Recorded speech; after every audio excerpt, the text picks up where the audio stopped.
قابل احترام بھائی اور بزرگوں، آج سے کوئی 30 سال پہلے کی بات ہے۔ بابری مسجد کا معاملہ عروج پر تھا۔ مسلمان مسجد کے معاملے میں بہت حساس تھے۔ غیر مسلموں نے، فرقہ پرست لوگوں نے اور اس زمانے کے برسر اقتدار طبقے نے بابری مسجد کے سلسلے میں جو زہریلی فضا بنا رکھی تھی، آج پورے طریقے پر اس کا اندازہ ممکن نہیں۔ اس وقت دباؤ کی وجہ سے بعض مسلمانوں نے یہ کہنا شروع کیا تھا، کچھ دانشوروں نے یہ مشورہ تحریر و تقریر میں پیش کرنا شروع کیا تھا کہ ایک مسجد ہی کی تو بات ہے، مسلمانوں کو یہ چاہیے کہ وہ یہ مسجد برادران وطن کے حوالے کریں، اس سے ان کے دلوں میں گنجائش پیدا ہوگی، اس کی وجہ سے دعوت دین کے مواقع ملیں گے۔ یہ سب ان کی دلیلیں تھیں۔ اس کی وجہ سے آئندہ مسلمانوں کو اس ملک میں امن و امان اور چین و سکون نصیب ہوگا۔ یہ بات بہت زور و شور سے اس وقت چلائی گئی، کچھ نام نہاد علماء بھی اس میں شریک ہو گئے۔ اس وقت میرے والد ماجد حضرت مولانا محفوظ الرحمان صاحب قاسمی رحمۃ اللہ علیہ نے رحمانی مسجد میں تقریر فرمائی تھی، اور انہوں نے قرآن و حدیث کے حوالوں سے یہ بات ثابت کی تھی کہ مسجد ہماری ملکیت نہیں ہے کہ ہم کسی کے حوالے کرتے ہیں، مسجد کی ملکیت اللہ کی ہے۔ وَأَنَّ الْمَسَاجِدَ لِلَّهِ، مسجدیں تو اللہ کی ہیں، کسی انسان کے لیے، کسی مسجد کے متولی کے لیے یا تمام مسلمانوں کے لیے بھی اس بات کی گنجائش نہیں ہے کہ وہ برضا اور رغبت کوئی مسجد کسی کے حوالے کر دیں۔ پھر انہوں نے اس بات کی سختی سے تردید فرمائی تھی کہ جو لوگ یہ کہہ رہے ہیں کہ یہ مسجد حوالے کر دی جائے گی تو مسلمانوں کو راحت ملے گی، وہ غلط فہمی میں مبتلا ہے۔ آپ آج ایک مسجد دیں گے تو ان کے پاس مسجدوں کی فہرست بنی ہوئی ہے، وہ ایک کے بعد ایک مسجدوں کا مطالبہ کرتے جائیں گے، آپ کہاں تک ان کے مطالبات پورے کریں گے؟ شاید اس وقت یہ بات لوگوں کے لیے انوکھی رہی ہوگی، لیکن آج کی صورتحال آپ دیکھ لیجئے کہ ایک کے بعد ایک مسجد کے سلسلے میں عدالتوں میں عرضی دائر کی جا رہی، مطالبہ ہو رہا ہے کہ یہ مسجد بھی ہماری ہے، یہ مسجد بھی ہماری ہے، اس مسجد کو بھی مندر کو ڈھا کر بنایا گیا ہے، اس لیے اس پر ہمارا حق ہے۔ گیان واپی مسجد کا معاملہ چل ہی رہا ہے، اس کے علاوہ دسیوں مساجد کے سلسلے میں مختلف ریاستوں میں زہریلی فضا بنائی جا رہی ہے۔ نہ صرف یہ کہ زبانی بیان کیا جا رہا ہے، زبانی دعوے کیے جا رہے ہیں، بلکہ عدالت میں معاملہ لے جایا جا رہا ہے، اور عدالت میں عرضی دی جا رہی ہے کہ یہ مسجد مندر کو ڈھا کر بنائی گئی ہے، اس لیے ہمارے حوالے کی جائے، اس مسجد کی کھدائی کی جائے، اندر سے مورتیاں برآمد ہوں گی، مطلب یہ کہ یہ مسجد ہماری ہے۔ مندروں کو ظلم کر کے توڑا گیا ہے، پورے ملک میں میڈیا کی طاقت کے ذریعے یہ بات پھیلائی جا رہی ہے کہ ہزاروں مندر توڑ کر مسجدیں بنائی گئی۔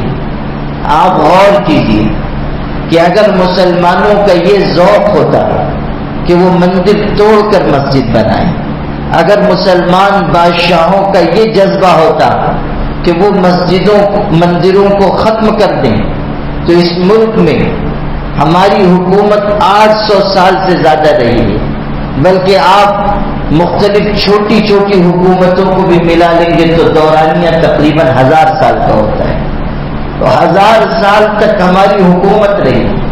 اگر ہمارا یہ ذہن ہوتا کہ کسی دوسرے مذہب کے ماننے والوں کی کوئی عبادت گاہ باقی نہ رہے تو کیا اتنی لمبی مدت میں کوئی ایک مندر بھی اس ملک میں باقی رہتا؟ کیا کسی دوسرے مذہب کے ماننے والوں کی کوئی عبادت گاہ اس ملک میں باقی بچتی؟ اسلام یہ نہیں سکھاتا ہے کہ آپ دوسروں کے مذہب میں مداخلت کریں، آپ دوسروں کو جبراً مسلمان بنائیں. لا اکراہ فی الدین، دین میں کوئی زور زبردستی نہیں ہے، اسلام میں کوئی زور زبردستی نہیں ہے. آپ کسی کی گردن پہ تلوار رکھ کے کہیں کہ تم کلمہ پڑھو، اسلام کی یہ تعلیم نہیں ہے. اسلام قبول کرنا تو دل کا سودا ہے، جس کا جی چاہے وہ آئے، جس کو نہیں ایمان قبول کرنا ہے، جس کو جس راستے پر جانا ہے وہ جائے. اللہ نے جہنم بہت کشادہ بنائی ہے، جس کو جہنم کی راہ پر چلنا ہے اور جہنم کا ایندھن بننا ہے ان کے لیے راستہ کھلا ہوا ہے. انا اعتدنا للظالمین نارا احاط بهم سرادقها، ظالموں اور کافروں کے لیے جہنم کی آگ تیار ہے. کوئی زور زبردستی نہیں کی جا سکتی. آج بھی اگر کوئی شخص زور زبردستی کر کے کسی کو دین میں داخل کرے، آپ کسی عالم سے پوچھ لیجئے، ایسا کرنا جائز ہی نہیں، درست نہیں. لا اکراہ فی الدین، دین کے سلسلے میں کوئی زور زبردستی نہیں. جس کو ایمان قبول کرنا ہے سو ایمان قبول کرے، جس کو کفر کے راستے پر جانا ہے جائے. من شاء فلیؤمن ومن شاء فلیکفر. اللہ کی ذات تو بے نیاز ہے، اس کا کسی کے کفر و ایمان سے نہ کچھ بننے والا ہے نہ بگڑنے والا ہے. ساری دنیا بھی اگر کافر اور مشرک ہو جائے، اللہ کی عظمت شان میں کیا فرق پڑنے والا ہے؟ ساری دنیا بھی اگر نافرمان اور سرکش ہو جائے، اللہ تعالیٰ کی عزت اور اس کے جلال میں کون سی کمی واقع ہونے والی ہے؟ اللہ کی ذات تو ایسی ہے کہ ساری دنیا کے انسان مل کر اس کی نافرمانی کر کے رائی کے دانے کے برابر بھی بلکہ سوئی کے نوک کے برابر بھی اس کی عظمت شان میں کوئی کمی واقع نہیں کر سکتے. اللہ کی ذات سب سے بڑھ کر ہے. کسی کے ایمان لانے سے اس کا کوئی فائدہ نہیں اور کسی کے کفر کے راستے پر چلنے سے اس کا کوئی نقصان نہیں. دنیا اگر یہ چاہ لے کہ اللہ تعالیٰ کی عظمت شان میں فرق واقع کرے، یہ اس کے بس کی بات نہیں. تو جس کو ایمان قبول کرنا ہے سو وہ ایمان قبول کرے، جس کو کسی اور راستے پر جانا ہے جائے. ہم نے کبھی اس ملک میں یہ راستہ نہیں اپنایا. ہمیشہ یاد رکھیے، بار بار بات کی جاتی ہے کہ سومناتھ کے مندر توڑے گئے، یقیناً توڑے گئے، لیکن آپ اس کا تاریخی پس منظر بھی یاد رکھیے. ان مندروں میں جو کچھ ہو رہا تھا، جس طرح کے مظالم ڈھائے جا رہے تھے، اس کے پیش نظر خود ہمارے ہندو بھائیوں نے، ہندو بہنوں نے اس بات کی کوشش کی کہ ان کے ساتھ انصاف ہو، ان کے ساتھ عدل کا معاملہ ہو، اور انہوں نے مسلمان حکمرانوں سے یہ استدعا کی کہ ان کے اوپر ہونے والے ظلم کو روکا جائے. اس لیے نہیں کہ ہمارے سامنے کسی دوسرے مذہب کے ماننے والوں کی عبادت گاہ اور ہم اس کو توڑ دیں. اسلام یہ نہیں سکھاتا ہے. اسلام کی تعلیم یہ ہے کہ ہر ایک کا احترام کیا جائے. کسی دوسرے مذہب کا ماننے والا بھی ہے تو بحیثیت انسان اس کی عزت کی جائے. کسی مسلمان کے لیے اس بات کی گنجائش نہیں ہے کہ وہ کسی دوسرے مذہب کے ماننے والے شخص پر بغیر کسی وجہ کے کوئی اس کے خلاف کارروائی کرے یا اس پر ظلم اور زیادتی کرے. ہرگز نہیں. قرآن میں کہا گیا لا ينهاكم الله عن الذين لم يقاتلوكم في الدين ولم يخرجوكم من دياركم ان تبروهم وتقسطوا اليهم. جو لوگ، جو کافر مشرک تمہارے راستے کی رکاوٹ نہیں بنتے، تم کو تمہارے گھروں سے نہیں نکالتے، اللہ ہرگز تم کو نہیں روکتا ہے کہ تم ان کے ساتھ نیکی کا سلوک کرو، بھلائی کا سلوک کرو. آپ کے پڑوس میں اگر کوئی غیر مسلم آباد ہے، کوئی ہندو، کوئی سکھ، کوئی عیسائی آباد ہے، آپ پڑھیے اسلام کی تعلیم کیا ہے. آپ پر اس کا حق ہے. پڑوسی ہونے کی وجہ سے آپ کو اس کا خیال رکھنا ضروری ہے، اس کی رعایت کرنا ضروری ہے. حضرت عبداللہ ابن عباس اپنے گھر ایک دوپہر تشریف لائے. حضور کے چچا کے بیٹے، پڑوس میں ان کے یہودی رہتا تھا. گھر والوں نے اس دن سالن تیار کیا تھا. حضرت نے پوچھا کیا تم نے ہمارے یہودی پڑوسی کو بھیجا ہے؟ گھر والوں نے کہا نہیں بھیجا ہے۔ حضرت نے کہا جب تک اس کو نہیں بھیجو گے تب تک میں بھی کھانا نہیں کھاؤں گا۔ آپ غور کیجیے، اسلام یہ سکھاتا ہے، اسلام کی یہ تعلیم ہے۔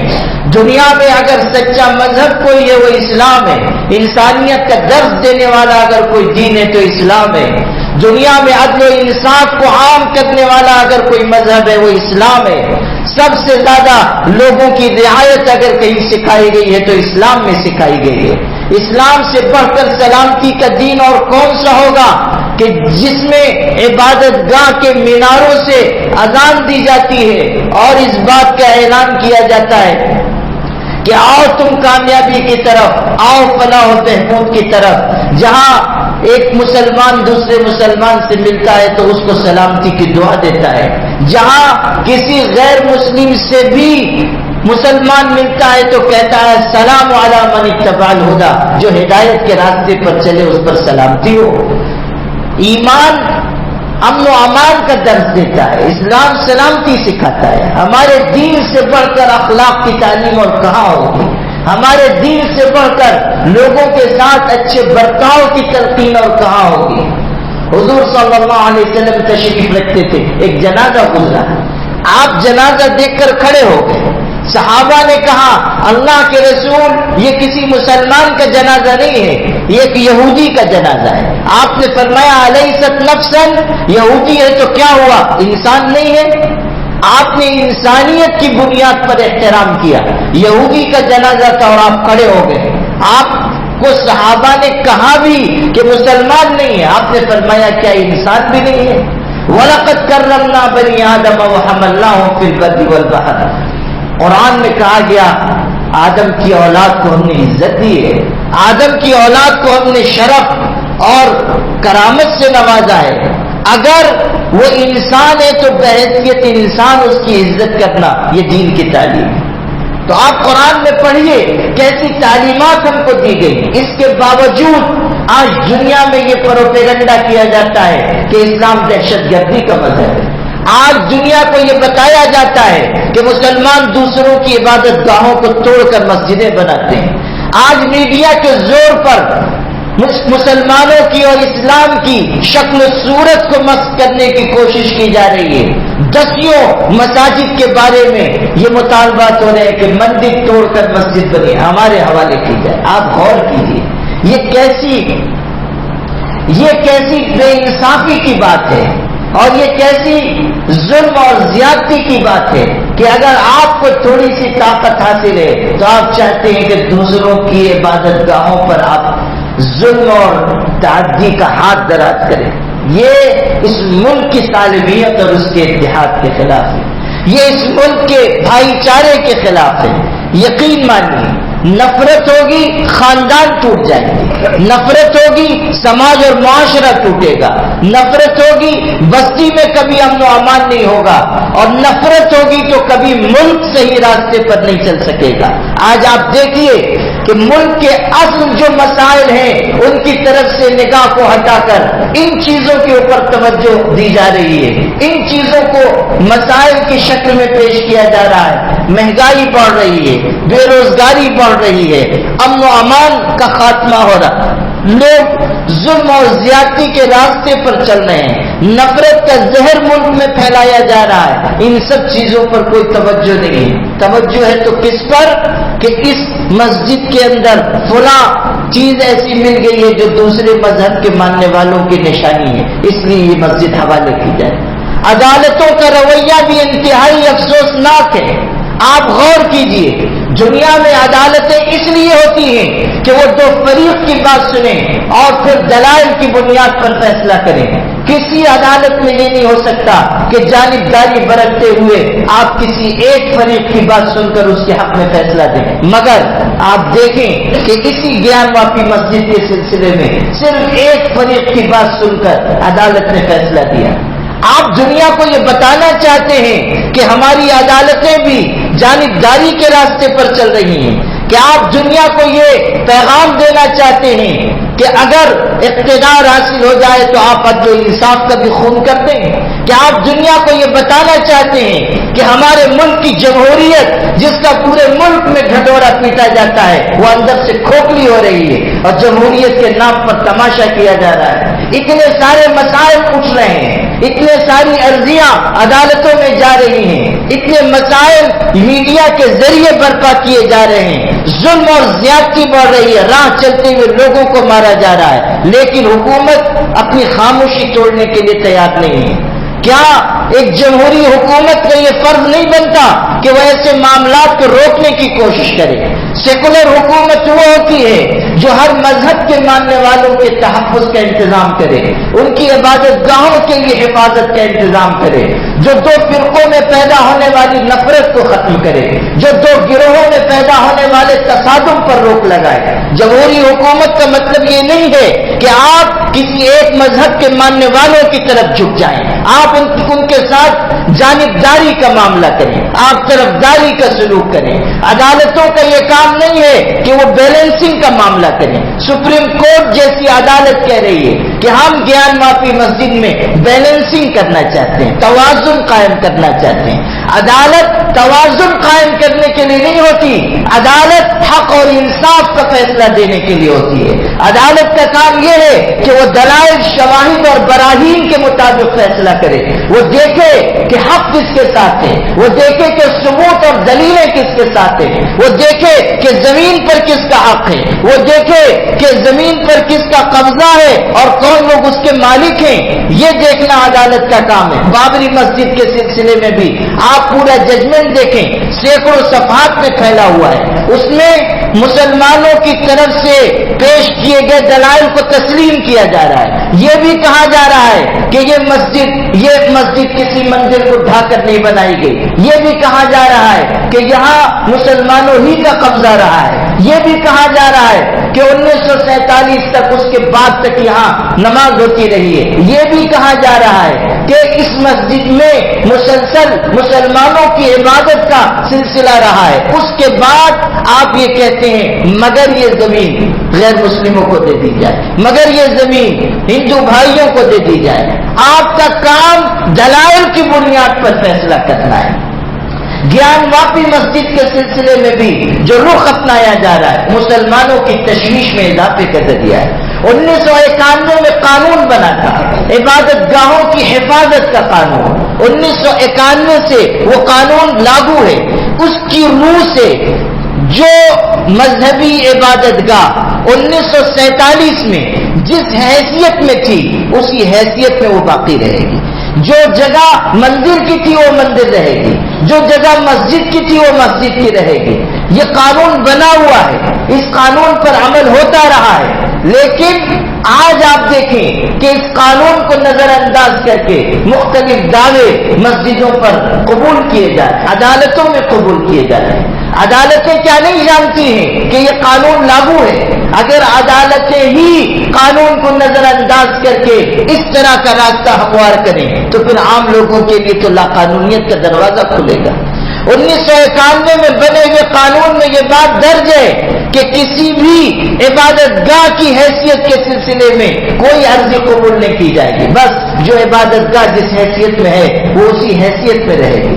اس زمانے میں وزیر داخلہ نے یہ بیان دیا تھا جب یہ قانون پیش ہوا تھا پارلیمنٹ میں، تو اس نے یہ بیان دیا تھا کہ ہم یہ قانون اس لیے بنا رہے ہیں تاکہ مختلف فرقوں کے درمیان، مذاہب کے ماننے والوں کے درمیان آپس میں میل محبت قائم رہے، آپس میں ایک دوسرے سے تعلق قائم رہے، فرقہ وارانہ ہم آہنگی قائم رہے۔ وزیر داخلہ نے یہاں تک کہا تھا کہ 1947 سے پہلے جو حالات ہوئے ہیں اس میں مسلمانوں اور دوسرے فرقوں کے درمیان، مختلف مذاہب کے درمیان آپس میں ایسا انتشار ہوا جس کی وجہ سے بہت نقصان ہو چکا ہے۔ ہم یہ چاہتے ہیں کہ اب مزید ملک کو نقصان نہ ہو، اب مزید کسی مذہب کے ماننے والوں کو دوسرے مذہب کے ماننے والوں کی چیزوں میں، عبادت گاہوں میں دخل اندازی کا موقع نہ ملے۔ اس ذہن کے ساتھ وہ قانون بنا تھا اور آج بھی وہ قانون نافذ ہے، لیکن عدالتیں اس قانون کو نظر انداز کر کے مختلف عرضیاں، نچلی عدالتیں، ضلع کی عدالت، وہ عدالتیں عرضی قبول کر رہی ہیں کہ اگر کسی مسجد کے سلسلے میں آپ کو اشکال ہے، اعتراض ہے، آپ کو کوئی اس سلسلے میں عرضی دائر کرنی ہے، آپ آ جائیں، آپ غور کیجئے کہ یہ سلسلہ کہاں پہنچے گا۔ اور اگر دوسرے مذاہب کے ماننے والے لوگ بھی کھڑے ہو جائیں اور کسی اور مذہب کی عبادت گاہوں کے سلسلے میں، مندروں اور چرچ کے سلسلے میں، کلیسا اور گرودوارے کے سلسلے میں اس طرح کی کوششیں شروع کر دیں تو ملک میں سالمیت، امن و امان کیسے قائم رہ سکے گا؟ مسلمانوں کو تو ہم آج یہ مشورہ دے رہے ہیں کہ وہ صبر و تحمل کے ساتھ آگے بڑھیں، وہ عدالتی کارروائی کے سلسلے میں مضبوطی کے ساتھ اقدام کریں۔ آج مسلمانوں کو یہ مشورہ دیا تو جا رہا ہے کہ وہ اپنی عبادت گاہوں کی حفاظت کے سلسلے میں حساس رہیں، مگر آپ غور کیجئے کہ اگر یہی صورتحال آگے تک قائم رہی اور اسی طرح ایک کے بعد ایک مسجد کے اوپر یلغار کی جاتی رہی تو کیا امن و امان اور صبر و تحمل کی یہ تعلیم و تلقین کافی ہو سکے گی؟ آپ ملک کو کس راستے پر لے جانا چاہتے ہیں؟ آپ ملک کے امن و امان کو کس طرح قائم رکھ سکیں گے؟ حکومت وقت سے ہمارا یہ سوال ہے کہ اگر ایک جمہوری ملک میں اس طرح قانون کا کھلواڑ کیا جائے گا تو قانون کی بالادستی کیسے قائم رہ سکے گی؟ میرے بھائیوں، اس وقت اس نازک صورتحال میں آپ کی بھی ذمہ داری ہے کہ آپ مسجدوں سے اپنا رشتہ مضبوط کریں۔ یہ ہمارا عمل کہ ہم جمعہ کے دن مسجد میں آ جائیں اور 2 رکعت نماز پڑھنے اور سمجھیں کہ ہمارے اسلام اور مسلمان ہونے کے لیے کافی ہے، یہ ہمارا طرز عمل ہرگز اسلام اور قرآن کی تعلیم کے مطابق نہیں ہے۔ مسجدوں سے ہمارا مضبوط رشتہ ہونا چاہیے، مسجدوں کی حفاظت کا ہمارے اندر جذبہ ہونا چاہیے، مسجدوں کی تعمیر، مسجدوں کی خدمت، مسجدوں کی صفائی ستھرائی یہ ایک ایمان والے کا شیوا و شعار ہونا چاہیے۔ انما یعمر مساجد اللہ من آمن باللہ والیوم الآخر۔ مسجدیں تو وہی لوگ تعمیر کرتے ہیں، وہی لوگ آباد رکھتے ہیں جو اللہ پر اور آخرت کے دن پر یقین رکھتے ہیں۔ ہم ہیں اللہ پر ایمان رکھنے والے، ہم ہیں آخرت کے دن کو ماننے والے۔ ہمارا یہ اعتقاد ہے کہ اس دنیا کے بعد دوسری دنیا آنے والی ہے۔ ہم ساری دنیا میں یہ کہتے ہیں کہ تمہارا نظریہ غلط ہے کہ آدمی کھائے پیے مر جائے اور اس کے بعد کوئی حساب کتاب نہیں ہے۔ ہمارا تو یہ ماننا ہے کہ یہ دنیا اصل نہیں ہے، یہ دنیا تو امتحان گاہ ہے، اس دنیا کے بعد دوسری دنیا آنے والی ہے۔ ہم ہیں جو اس بات کو مانتے ہیں کہ آج جو کچھ کیا جائے گا کل اس کی سزا یہ جزا ملنے والی ہے۔ عقیدہ توحید، عقیدہ رسالت کے ساتھ عقیدہ آخرت ہمارا بنیادی عقیدہ ہے۔ ہم ہیں جو ساری دنیا میں یہ کہتے ہیں کہ آج انسان جو کچھ کرے گا کل قیامت میں اس کی نگاہ کے سامنے پیش کر دیا جائے گا۔ ما تقدموا لانفسکم من خیر تجدوه عند اللہ۔ آج جو کچھ تم کر رہے ہو کل تمہاری نگاہ کے سامنے ہوگا۔ رائی کے دانے کے برابر بھی کوئی عمل ہے وہ چھپا نہیں رہ جائے گا۔ لا تخفى علیہ خافیہ، اللہ پر کوئی پوشیدہ سے پوشیدہ چیز بھی چھپی ہوئی نہیں ہے۔ ایک ایک چیز کو جاننے والی ذات اللہ کی ہے، ایک ایک چیز کو سننے والی ذات اللہ کی ہے۔ قیامت کے دن ایک ایک عمل وہ حاضر کر دے گا۔ اللہ تعالیٰ قرآن میں فرما رہا ہے ان کان مثقال حبۃ من خردل فتکن فی صخرۃ او فی السماوات او فی الارض انها ان تکن مثقال حبۃ من خردل، اگر رائی کے دانے کے برابر یا اس سے بھی کوئی معمولی گناہ ہو، چٹان میں چھپ کر کیا گیا ہو، زمین آسمان میں کہیں بیٹھ کر کیا گیا ہو، قیامت کے دن اللہ اس کو لے آئے گا۔ ہر عمل اللہ کے سامنے پیش کیا جائے گا، انسان کو اس کا عمل دکھا دیا جائے گا۔ تو ہم ایمان اور عقیدہ آخرت رکھنے والے لوگ ہیں، اسی لیے مسجدوں کی حفاظت کی ذمہ داری ہماری ہے، مسجدوں کو آباد کرنے کی ذمہ داری ہماری ہے، مسجدوں کی تعمیر کی ذمہ داری ہماری ہے۔ ہم حکومت سے پیسے مانگنے نہیں جاتے کہ آپ ہماری مسجدوں کی تعمیر کے لیے رقم دیجیے، ہم کسی سرکار کے آگے جا کر ہاتھ نہیں پھیلاتے کہ ہمارے امام اور مؤذن کی تنخواہ کا آپ انتظام کیجیے. اس ملک میں لاکھوں مساجد قائم ہیں, کسی ایک آنے کی امداد کے بغیر ان کا نظام چلتا ہے. ہمارے مسلمان بھائی اس ملک کے گوشے گوشے میں رہنے والے مسلمان, چاہے غریب ہو چاہے امیر ہو, وہ اپنے ایک ایک آنے ایک ایک پیسے کے ذریعے مساجد کا نظام چلاتے ہیں. لوگ کہتے ہیں کہ اس امت میں بہت گراوٹ آ گئی. یقیناً یہ ملت دینی اعتبار سے پیچھے ہوئی ہے, مگر اس ملک کے مسلمانوں میں بھی اور پوری دنیا کے مسلمانوں میں بھی اسلام کی تعلیمات کے نتیجے میں آج بھی یہ طاقت موجود ہے کہ ہم اپنا سارا نظام اپنی قوت بازو کے بلبوتے پہ چلاتے ہیں. ہم کسی کے آگے جا کر کاسے گدائی نہیں لے کر نہیں حاضر ہوتے, ہم کسی کے آگے بھیک مانگنے کے لیے نہیں جاتے ہیں. اللہ نے اس امت میں آج بھی یہ طاقت رکھی ہے کہ وہ اپنی مسجدوں کو, اپنے مدرسوں کو, اپنی خانقاہوں کو, اپنی جماعتوں اور تنظیموں اور اداروں کو اپنی محنت کی اور حق حلال کی کمائی سے چلا کر دکھا رہی ہے. ہم کسی کے آگے محتاج بن کر حاضر نہیں ہوتے. ہمیں جو سبق دیا گیا تھا اپنے مال و جان کو اللہ کے راستے میں لگانے کا, آج بھی اس امت میں بہت سارے مسلمان ہیں جو اس تعلیم پر عمل کرتے ہیں. دنیا اسی وجہ سے پریشان ہوتی ہے کہ یہ کیسے اپنے دین کے ماننے والے ہیں کہ ضرورت پڑتی ہے تو جان قربان کرتے ہیں, ضرورت پڑتی ہے تو مال لٹاتے ہیں, ضرورت پڑتی ہے تو اپنی اولاد کو خدا تعالیٰ کے راستے میں قربان کر دیتے ہیں, ضرورت پڑتی ہے تو عورتیں اپنے زیور اتار کر اللہ کے گھروں کے لیے مسجدوں کے لیے دے دیتی ہیں. یہ ایمان کی طاقت ہے, یہ اسلام کی قوت ہے, یہ حضرت محمد صلی اللہ علیہ وسلم کا زندہ معجزہ ہے کہ آج بھی ایمانی رمق اس ملت میں زندہ ہے. ہم آپ سے بھیک مانگنے نہیں آتے کہ آپ ہماری مسجدوں کو چلائیے, آپ ہمارے مدرسوں کے لیے امداد دیجیے. ہمارے بڑوں اور بزرگوں نے تو یہ کہا تھا کہ جب تک تم کسی سرکاری امداد سے الگ رہو گے اسی وقت تک آزادانہ اپنا نظام چلا سکو گے. مدرسوں میں جب بات آئی تھی کہ امداد دی جائے گی, مدرسہ بورڈ بنانے کی بات آئی تھی, ہمارے بزرگوں نے مخالفت کی تھی. کیوں مخالفت کی تھی؟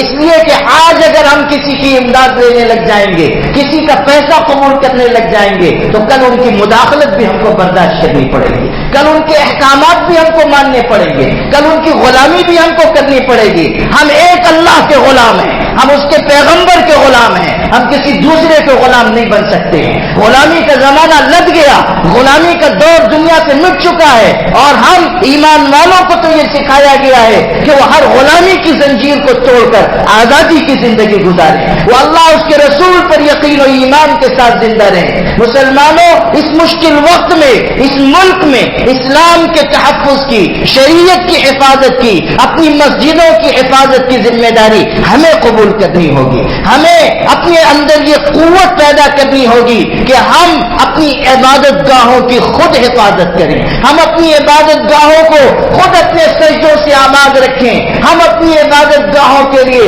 سینہ سپر ہو کر آگے آئیں.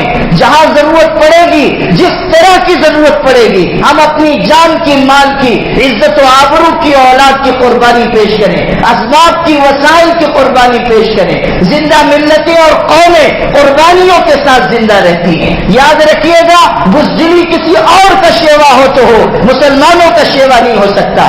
ایمان اور بزدلی ایک دل میں جمع نہیں ہو سکتے, ایمان اور خوف ایک دل میں جمع نہیں ہو سکتے, ایمان اور بے بسی کا احساس ایک دل میں جمع نہیں ہو سکتے. ہمارا یہ یقین ہے کہ اگر کائنات کے سارے دروازے بند ہو جائیں گے تب بھی آسمان کا دروازہ کھلا رہے گا.